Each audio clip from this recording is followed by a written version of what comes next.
My depressed colleague is accusing me of bullying him after all the work I put in to save him from drowning because I disciplined him for leaking sensitive information, and now I'm being forced to defend myself.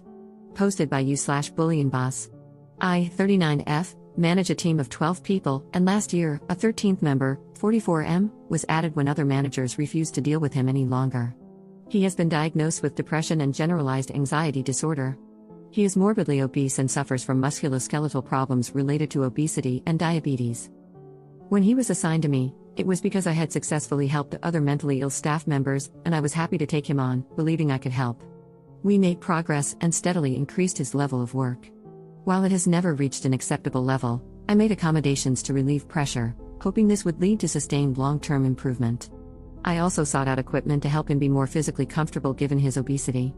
I felt we were making progress. Unfortunately, he committed a serious breach of security by sending out personal information to someone not legally entitled to receive it, and I had to place him on formal disciplinary action. Since then, he has been on sick leave for over 3 months. He is now subject to attendance management procedures and has reached out to a local mental health group, claiming that I have bullied and harassed him. According to him, this alleged bullying and harassment have made it impossible for him to return to work.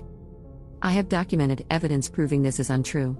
When he was informed that he needed to move away from me for health and safety reasons, he became very distressed and demanded to stay with me for mental health reasons.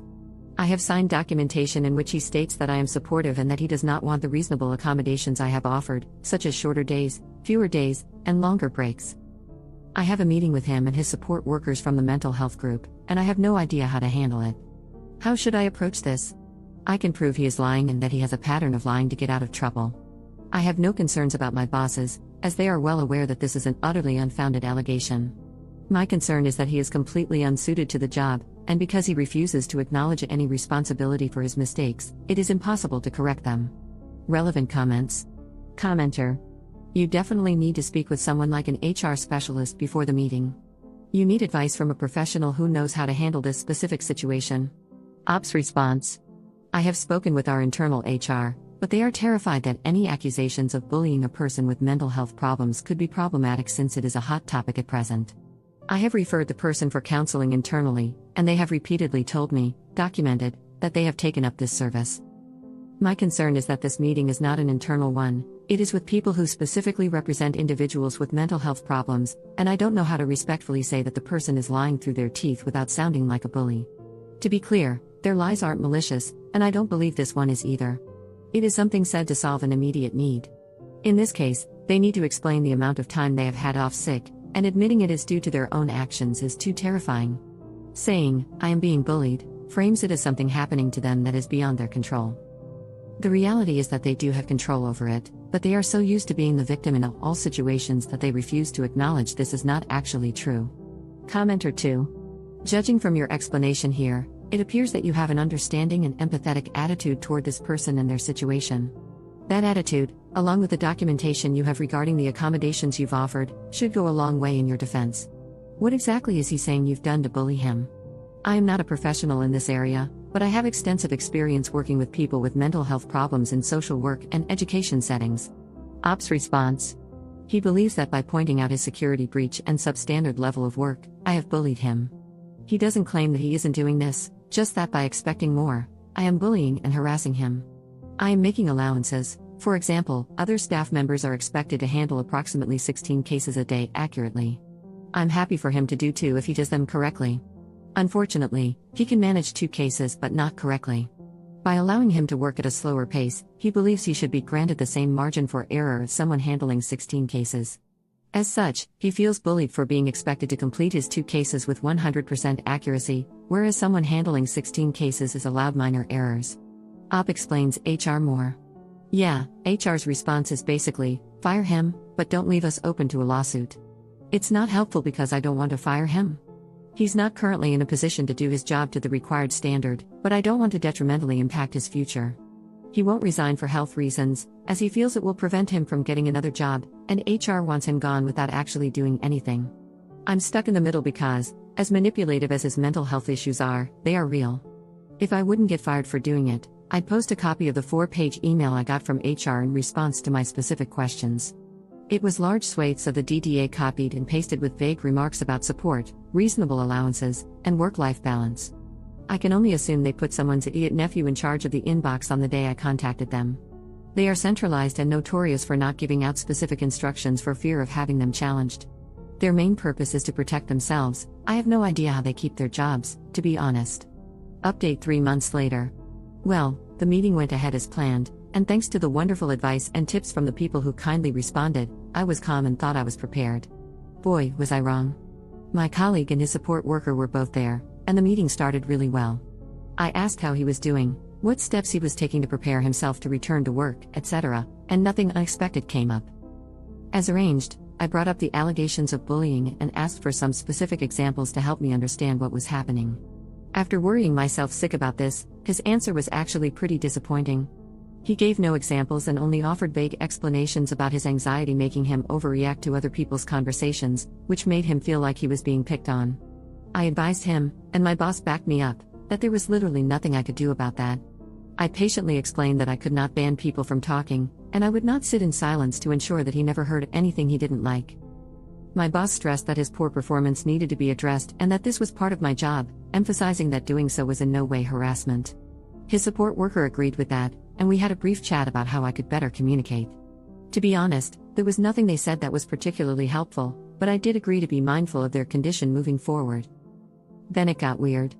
I asked if there was anything I could do to help him transition back into work. This normally involves a phased return, changing to part-time hours, etc., but not this time. As I was talking, he started taking paperwork out of a folder, and I should have realized something was up when his support worker sighed deeply and slumped down in his chair. My colleague requested that he be allowed to bring an emotional support animal to work with him, namely, a support cat. We are in the UK, and this is not the norm, so I was a bit surprised. He had not settled on a breed yet but was torn between an Abyssinian and a Siamese. I thought pointing out some obvious difficulties with this idea might make him realize how inappropriate it would be. For example, I pointed out that we have a guide dog in the building for a partially sighted colleague. His name is Rufus, and he is by far the most popular person in the building, the dog, not the human, and they may not get along with a cat. He responded by telling me that it was illegal to discriminate by favoring one disability over another and that if a blind person could have a guide dog, a depressed person could have a cat. I moved on from this, clearly idiotic, point and asked how a cat would react to being placed in a pet carrier twice a day to travel to and from work. He advised me that he would train the cat. My boss became very agitated at this point, demanding, "How the hell do you train a cat?" Not to be deterred, my colleague stated that, in the worst-case scenario, he would leave the cat at work overnight and only take him home on weekends. I asked how he intended to cope with litter tray cleaning, etc. Given his serious weight issues, bending down to empty a litter tray would be difficult for him. He presented me with a spreadsheet he had created, featuring a team rota for cleaning up after the cat and feeding it.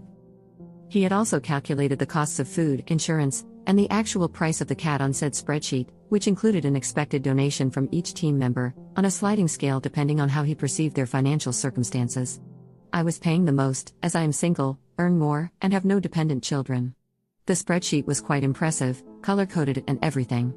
I politely said no to that, and he then started insisting that the company should pay, as it would be a legitimate business expense to accommodate his disabilities.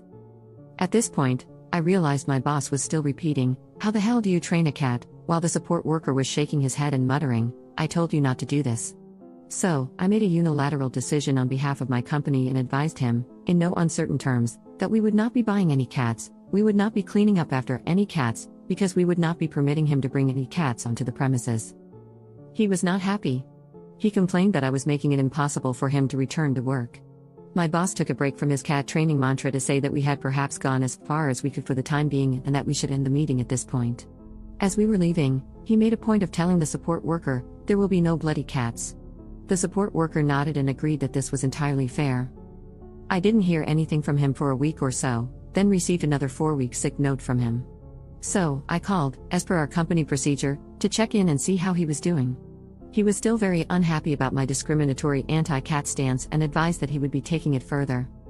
2 weeks later, I received a letter from what initially looked like a local solicitor's office. It advised me that I was being sued for breaking disability discrimination laws. The letter itself was filled with bizarre, mainly American, legalese that seemed to be culled from Law and Order episodes. On closer examination, the letterhead had been edited to change the contact details to his home phone number and personal mobile. I'm not sure whose address he used, but it wasn't the solicitor's in question. I handed it to my boss, who had also received one, so both were forwarded to our legal department. I was advised to have no further contact with him. The legal team has since informed me that his contract has been terminated with immediate effect. I am honestly stunned at how it turned out. I half expected him to be terminated due to the amount of time off sick and his unwillingness to address his performance issues, but I would never have guessed it would end like this. It is both funny and sad. Thank you so much to everyone who took the time to calm my nerves before the meeting, it really did mean the world to me.